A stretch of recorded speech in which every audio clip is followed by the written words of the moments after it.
पाहत आहात आपल्या हक्काचं चॅनेल ज्याचं नाव आहे चोराखळी नगरी। मित्रांनो, आपल्याला माहितीच आहे की आपल्या महिला व बालविकास मंत्री आदित्यताई तटकरे यांनी आता ई-केवायसी करण्यासाठी तारीख वाढवून दिलेली आहे आणि ई-केवायसी करण्यासाठी आता ऑफलाईन पद्धत चालू केलेली आहे। तर ही ई-केवायसी करण्यासाठी ऑफलाईन पद्धतीने जे काही आपल्या गावातील अंगणवाडी सेविका आहेत त्यांच्याकडे ही जबाबदारी सोपवलेली आहे। परंतु अजून देखील जी काय आपल्या लाडक्या बहीण योजनेची ई-केवायसी आहे ती ई-केवायसी अजून देखील चालू झालेली नाही। मग परत असा एक प्रश्न निर्माण होतो की बाबा आता ई-केवायसी करायची कुठे? तर त्याचबरोबर एक बातमी समोर आली आणि त्याच्यामध्ये असं सांगण्यात आलं की बाबा ई-केवायसी करण्यासाठी अंगणवाडी सेविका तयार नाहीत। म्हणजे ई-केवायसी करण्यासाठी अंगणवाडी सेविकाने सरळ नकार दिलेला आहे।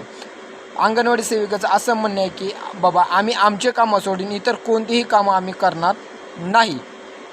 म्हणजे आता ई-केवायसी करण्यावर, लाडक्या बहिणीची ई-केवायसी करण्यावर अंगणवाडी सेविकाने सरळ बहिष्कार टाकण्यात आलेला आहे। म्हणजे त्या सरळ म्हणत आहेत की बाबा आम्ही ई-केवायसी करणार नाही। तर मित्रांनो, लाडक्या बहीण योजनेची ई-केवायसी करण्यासाठी अजून एक अडचण समोर आलेली आहे। तर आपण बघूयात की बाबा आता याच्यावरती अजून काय पर्याय निघतो का?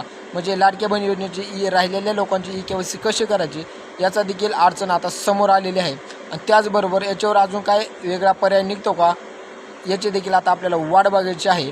आणि मित्रांनो, याच्यावर अजून जर काही वेगळा पर्याय असेल, जर अजून काही सूचना आपल्यासमोर आले तर आपण नक्कीच आपल्या चॅनलवरती टाकणार आहोत।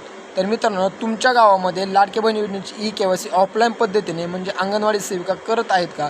हे आम्हाला करत असतील तर कमेंटमध्ये नक्की सांगा। तर मित्रांनो, आपला व्हिडिओ शेवटपर्यंत नक्की पाहायचा आणि सगळ्यांना शेअर करा।